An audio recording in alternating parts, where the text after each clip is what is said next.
Ishani from Ahmedabad. Actually અમારા હું આયુર્વેદિક doctor છું અને ગર્ભ સંસ્થાનું કામ કરીએ છીએ. અને ત્યાં આઈ થિંક 15 દિવસ પહેલાં ધારાબેન અને દીપેશભાઈ અમારા ક્લિનિકમાં આવ્યા હતા અને એમને અમને આ કીટ બતાવી હતી.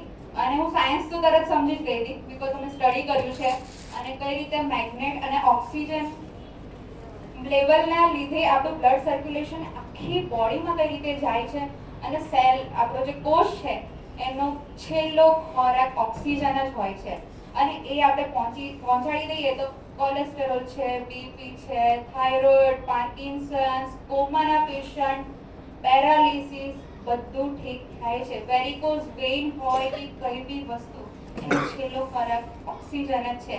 અને લોહી મતલબ આપણે ખોરાક લઈએ છીએ, લોહી તો પીતા નથી અને એનું કન્વર્ઝન થાય છે બ્લડમાં અને બ્લડ થકી હિમોગ્લોબિન થકી ઓક્સિજન આખી બોડીમાં વહે છે. અને આ જે બાયોટોરિયમ કંપની અને ડોક્ટર સાગર સર જોશી સરે જે મેગ્નેટ બનાયા છે એવા મેગ્નેટ કે જે સ્પેસ સૂટમાં યુઝ થાય છે અને એ મેગ્નેટની તાકાતથી રાત્રે બધા તમે 8 કલાક એના ઉપર સુવો, જ્યારે ઊભા થાવ ત્યારે તમે હાથમાં આ બેલ્ટ પહેરી લો અને જ્યારે બોડીમાં નાખવાની વાત આવે ત્યારે એને પાણી રૂપે તમે નાખો છો એટલે આખી બોડી અને અંદર એનું ડિટોક્સિફિકેશન થાય છે.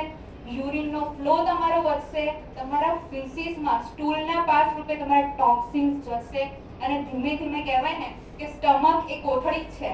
તમે રોટલીના બી 2-3 દિવસ ડબ્બામાં રાખો અને પછી એ ડબ્બાને ખોલો તો શું આવશે? સ્મેલ આવશે, વાસ આવશે. તો બસ એવી રીતે સ્ટમક પેકમાં બી આપણે ખોરાક રાખીએ તો ગેસ એસિડિટી શું છે? એ જ છે ને કે આપણે ઇનપુટ આપીએ છીએ.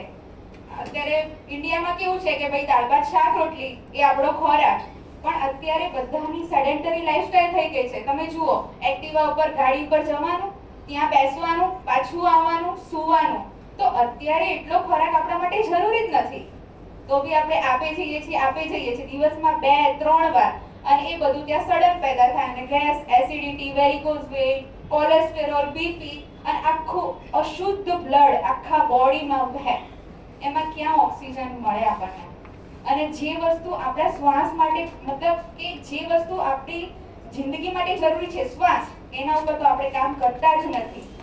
આમ લીધો અને છોડી દીધો, ક્યાં ઓક્સિજન અંદર જવાનો છે અને ક્યાં ઓક્સિજન મળવાનો છે? તો એ માટે બાયોટોરિયમમાં ડોક્ટર સાગર સરે આ વસ્તુ આપી. જેટલા બી હું એમ કહીશ કે જેટલા યુઝ નથી કરતા અને ફર્સ્ટ ટાઈમ આવ્યા છે, એક વખત ખાલી લો, વિશ્વાસ કરીને લો. તમે ખુદ એ વસ્તુ અનુભવો ત્યારે તમે શેર કરશો. જ્યારે તમે અનુભવશો ને ત્યારે એ ફિલિંગને તમે શેર કરશો ને. ખુદ હું તમને કહું તો મારો યુરિનનો ફ્લો, કારણ કે અમે ડોક્ટર છે, નાનામાં નાની વસ્તુ અમે એનાલાઇઝ કરતા હોય, ઓબ્ઝર્વ કરતા હોય. અગર મારી જિંદગીમાં મેં એનાલાઇઝ કર્યું હોય અને હું આવ્યું અમદાવાદથી અહીંયા તો કઈ પ્રોડક્ટમાં દમ હશે.